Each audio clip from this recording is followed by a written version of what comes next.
Welcome to GV Tech Talks podcast.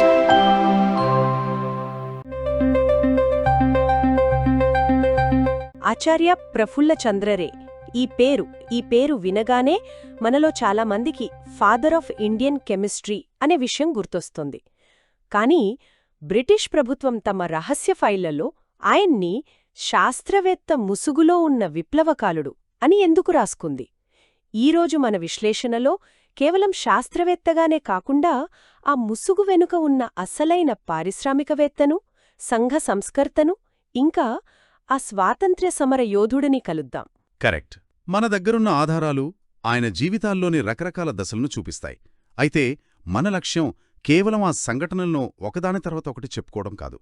అసలు ప్రశ్నేంటంటే, ఒకే వ్యక్తి తన జ్ఞానాన్ని ప్రయోగశాల నుండి పరిశ్రమల వరకు, వరద బాధితుల సహాయం నుండి విప్లవకారుల వరకు ఎలా విస్తరించగలిగారు? అసలు రహస్యాన్ని ఛేదించడమే ఈరోజు మన పని. చాలా ఆసక్తికరంగా ఉంది. అయితే ఈ ప్రయాణం మొదలు పెడదాం. అసలు ఒక జమీందారీ కుటుంబంలో పుట్టిన కుర్రాడు దేశం గర్వించదగ్గ శాస్త్రవేత్తగా ఎలా మారాడు? ఆయన పునాదులెక్కడ పడ్డాయి? ఆయన పునాదులు చాలా బలంగా పడ్డాయి. 1861లో ఇప్పుడు బంగ్లాదేశ్లో ఉన్న రారూలి అనే గ్రామంలో ఆయన పుట్టారు. వాళ్లదొక సంపన్న జమీందారీ కుటుంబం. కాని ఆయన తండ్రి హరీశ్చంద్ర రే చాలా ప్రగతిశీల వ్యక్తి. ఆయన ఆలోచనలు అప్పటి సమాజం కంటే చాలా ముందుండేవన్నమాట. అంటే ఎలాంటివి? ఉదాహరణకు, ఆయన ఇంట్లోనే ఒక పెద్ద లైబ్రరీ ఉండేది. అది కేవలం ఆయన కోసం కాదు, ఊరివాళ్లందరి కోసం. అంతేకాదు, ఆ రోజుల్లోనే ఆడపిల్లల కోసం ఒక స్కూల్ కూడా మొదలుపెట్టారు. ప్రఫుల్లచంద్ర రే బాల్యం అలాంటి వాతావరణంలో గడిచింది.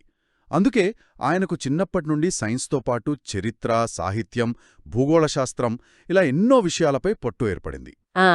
అంటే ఒకే సబ్జెక్టుకు పరిమితం కాని విశాల దృక్పథం ఆయనకు చిన్నప్పుడే అలవడిందనమాట.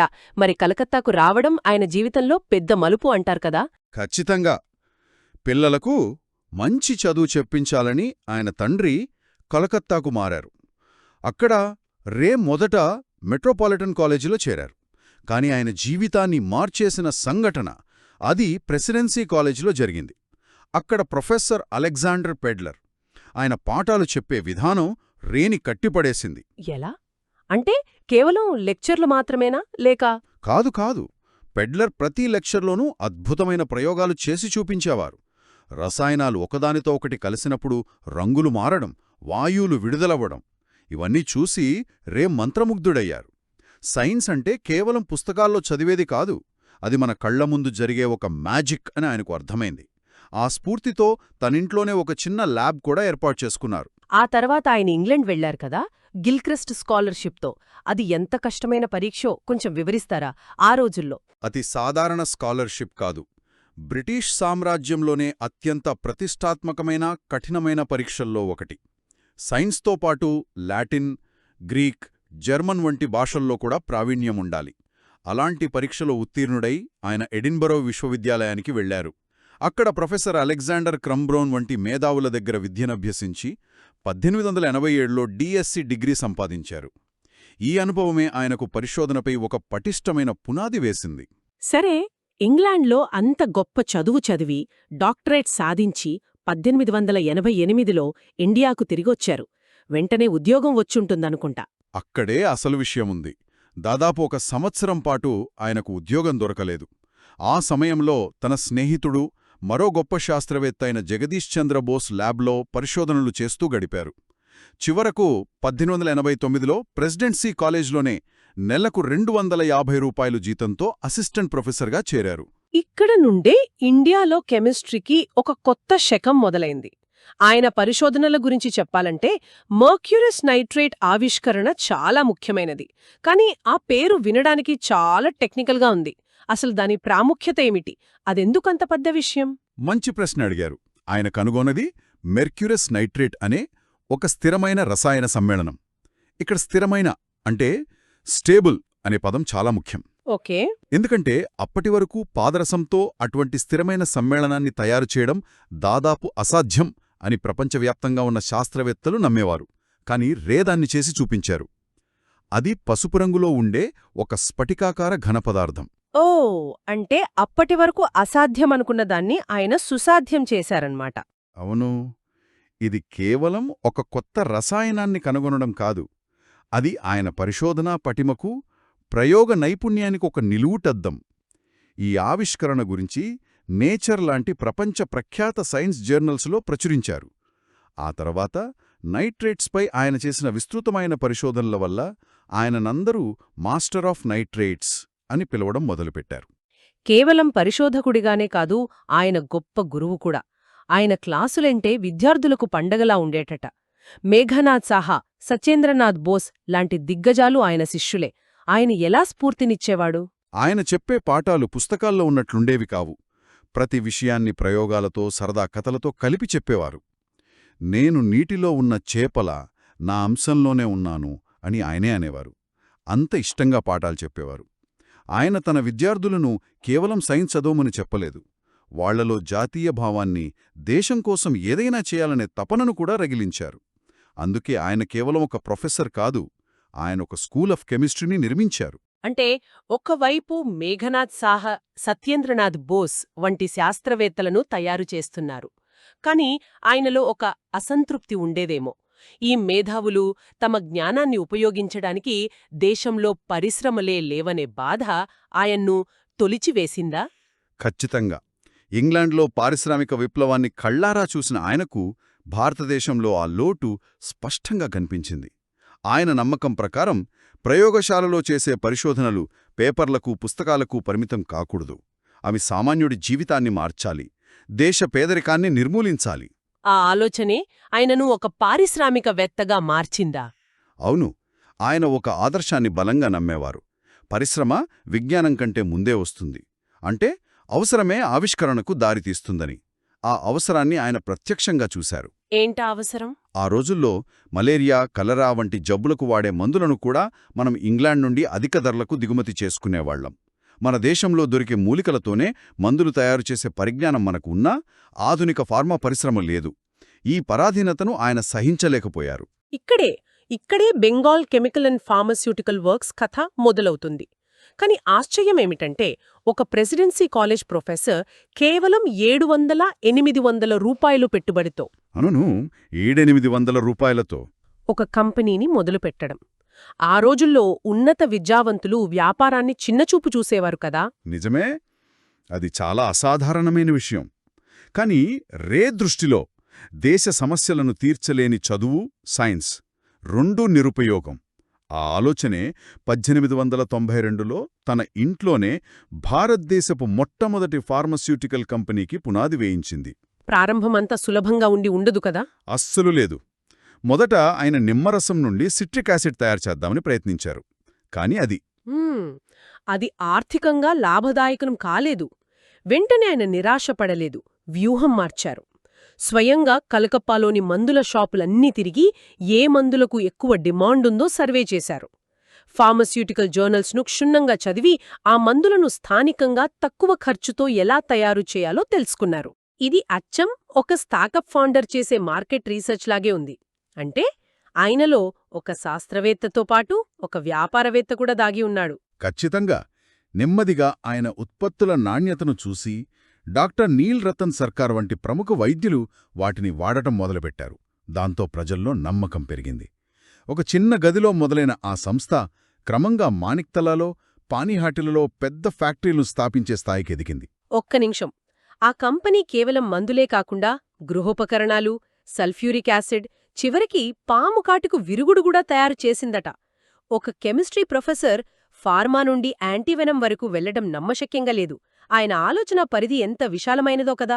అదే ఆయన ప్రత్యేకత. ఆయన దృష్టి దేశ స్వావలంబనపై ఉంది. సల్ఫ్యూరిక్ యాసిడ్ అనేది ఎన్నో పరిశ్రమలకు మూలం. దాన్ని మనం తయారు చేసుకోగలిగితే ఎన్నో ఇతర పరిశ్రమలకు దారితీస్తుందని ఆయన ఆలోచన. రెండవ ప్రపంచ యుద్ధ సమయంలో బ్రిటిష్ సైన్యానికి కూడా బెంగాల్ కెమికల్స్ మందులు సరఫరా చేసిందంటే దాని స్థాయి అర్థం చేసుకోవచ్చు. అందుకే ఆయన యువతకు ఎప్పుడూ జీతం కోసం ఉద్యోగం చేసే ఆలోచనను వదిలి పరిశ్రమలు, వ్యాపారాలు స్థాపించండి అని పిలుపునిచ్చేవారు. ఒకవైపు ఇంత పెద్ద కంపెనీని నిర్మిస్తూ, మరోవైపు ప్రొఫెసర్గా పనిచేస్తూ ఆయన వ్యక్తిగత జీవితం ఎలా ఉండేది? ఆయన జీవితం గురించి తెలిస్తే ఆశ్చర్యపోతాం. ఆయన అవివాహితుడు. కలకత్తా సైన్స్ కాలేజీలోని ఒకే ఒక గదిలో నివసించేవారు. ఆ గదిలో ఒక చిన్న మంచం, ఒక టేబుల్, ఒక కుర్చీ, పుస్తకాలతో నిండిన ఒక అల్మరా, అంతే. ఇంకేమీ ఉండేవి కావు. మహాత్మాగాంధీ కూడా ఈ విషయం గురించి రాశారు కదా, ఆయన జీతం గురించి. అవును, గాంధీగారు తన ఆత్మకథలో రాశారు. రే తన జీతంలో నెలకు కేవలం 30–40 రూపాయలు మాత్రమే తన ఖర్చులకు వాడుకుని, మిగిలినదంతా విద్యార్థుల చదువులకు, పేదవారి సహాయానికి, దేశ ప్రయోజనాల కోసం దానం చేసేవారు. ఆయన గదికి వెళ్తే అదొక గొప్ప శాస్త్రవేత్త గది అని ఎవ్వరూ అనుకునేవారు కాదట. ఒక పేద విద్యార్థి గదిలా ఉండేదట. నాకు కావాల్సింది ఈ పుస్తకాలు, నా పరిశోధన, మిగిలినవన్నీ అనవసరం అని ఆయన అనేవారట. ఆ నిబద్ధతే ఆయనన్ను అంత గొప్పవాడిని చేసింది. వినడానికి చాలా స్ఫూర్తిదాయకంగా ఉంది. కానీ ఒక కంపెనీని నడుపుతున్న వ్యక్తికి వ్యక్తిగత సంపదపై ఆసక్తి లేకపోవడం వ్యాపారానికి మంచిదేనా? ఇది ఆయన కంపెనీ ఎదుగుదలను ఏమైనా నెమ్మదింపజేసిందా? ఇది చాలా కీలకమైన ప్రశ్న. ఆయన ఎప్పుడూ తనను తాను ఒక వ్యాపారవేత్తగా చూసుకోలేదు. ఒక శాస్త్రవేత్తగా, దేశ సేవకుడిగా మాత్రమే చూసుకున్నారు. వచ్చిన లాభాలను డివిడెండ్ల రూపంలో పంచుకోవడం కంటే కొత్త పరిశోధనలకు, కంపెనీ విస్తరణకు తిరిగి పెట్టుబడిగా పెట్టాలని ఆయన భావించేవారు. ఈ విషయంపై వాటాదారులతో ఆయనకు విభేదాలు కూడా వచ్చాయి. దాన్ని మనం తర్వాత చర్చిద్దాం. సరే, ఇక ఆయనలోని దేశభక్తుడి గురించి, సంఘసేవకుడి గురించి మాట్లాడుకుందాం. 1922 బెంగాల్ వరదల సమయంలో ఆయన చేసిన సేవ గురించి చాలా విన్నాం. అది ఒక అద్భుతమైన ఘట్టం. 1922లో ఉత్తర బెంగాల్ను భయంకరమైన వరదలు ముంచెత్తినప్పుడు ప్రభుత్వం చేతులెత్తేసింది. అప్పుడు ఆచార్య రే ముందుకు వచ్చి బెంగాల్ రిలీఫ్ కమిటీని ఏర్పాటు చేశారు. తన పలుకుబడిని ఉపయోగించి దేశవ్యాప్తంగా 2.5 మిలియన్ రూపాయల విరాళాలు సేకరించి లక్షలాది మంది బాధితులకు ఆహారం, బట్టలు, ఆశ్రయం కల్పించాడు. ఆయన కేవలం విరాళాలు సేకరించి ఆగిపోలేదు కదా? లేదు, ఆయన గ్రామాల్లోని సామాన్య ప్రజలు ఆర్థికంగా నిలదొక్కుకోవడానికి ఒక శాశ్వత పరిష్కారం చూపాలనుకున్నారు. అదే సహకార సంఘాల ఉద్యమం. అంటే గ్రామాల్లోని ప్రజలు చిన్న మొత్తంలో డబ్బును పోగుచేసి ఒకరికొకరు సహాయం చేసుకుంటూ వడ్డీ వ్యాపారుల బారి నుండి బయటపడి ఆర్థికంగా నిలదొక్కునే వ్యవస్థకు ఆయన పునాది వేశారు. అందుకే ఆయనను భారతదేశంలో సహకార ఉద్యమ పితామహుడిగా గౌరవిస్తారు. ఇక ఆయనకు స్వాతంత్ర్య ఉద్యమానికి ఉన్న సంబంధం గురించి వద్దాం. ఆయన రాజకీయాల్లో ప్రత్యక్షంగా పాల్గొనలేదు, కాని విప్లవకారులకు సహాయం చేసేవారని అంటారు. అందుకే బ్రిటిష్ ప్రభుత్వం ఆయన్ను శాస్త్రవేత్త ముసుగులో ఉన్న విప్లవకారుడు అని పిలిచింది. ఇందులో నిజమెంత? చాలా వరకు నిజమే. ఆయన ప్రయోగశాల విప్లవకారులకు ఒక సురక్షితమైన ఆశ్రయంగా ఉండేది. వాళ్లు బాంబులు తయారు చేయడానికి అవసరమైన యాసిడ్లను బెంగాల్ కెమికల్స్ నుండి రహస్యంగా సరఫరా చేసేవారని అంటారు. గోపాలకృష్ణ గోఖలే, మహాత్మా గాంధీ వంటి నాయకులతో ఆయనకు సన్నిహిత సంబంధాలుండేవి. విజ్ఞానం వేచి ఉండగలదు, కాని స్వరాజ్యం వేచి ఉండలేదు అని ఆయన అన్నమాట చాలా ప్రసిద్ధి చెందింది. కాని ఒక శాస్త్రవేత్తగా దేశ పురోగతికి విజ్ఞానం కూడా అంతే ముఖ్యం కదా? ఈ 2 ప్రాధాన్యతల మధ్య ఆయన తన జీవితంలో సంఘర్షణ ఎదుర్కొన్నారా? ఇది ఆయన జీవితంలోని ఒక తాత్వికమైన సంఘర్షణ. ఆయన ఉద్దేశం సైన్స్ను తక్కువ చేయడం కాదు, కానీ బానిసత్వంలో ఉన్న దేశంలో శాస్త్ర సాంకేతిక అభివృద్ధికి పరిమితులుంటాయని ఆయన గ్రహించారు. మొదట స్వేచ్ఛ, ఆ తర్వాతే సంపూర్ణ అభివృద్ధి సాధ్యమని ఆయన నమ్మకం. అందుకే స్వరాజ్యానికి మొదటి ప్రాధాన్యత ఇచ్చారు. ఆయన దృష్టిలో స్వరాజ్యం సాధించడం కూడా ఒక పెద్ద సైన్స్ ప్రయోగమే. వీటన్నిటితో పాటు ఆయనొక గొప్ప పండితుడు కూడా. The history of Hindu chemistry అనే ఆయన పుస్తకం గురించి చెప్పండి. అది ఆయన జీవితకాల కృషి. పాశ్చాత్యులు భారతదేశానికి శాస్త్ర విజ్ఞానం లేదని, అంతా మూఢనమ్మకాలేనని ప్రచారం చేస్తున్న రోజుల్లో రే ప్రాచీన సంస్కృత గ్రంథాలను, రసశాస్త్ర గ్రంథాలను ఏళ్ల తరబడి అధ్యయనం చేశారు.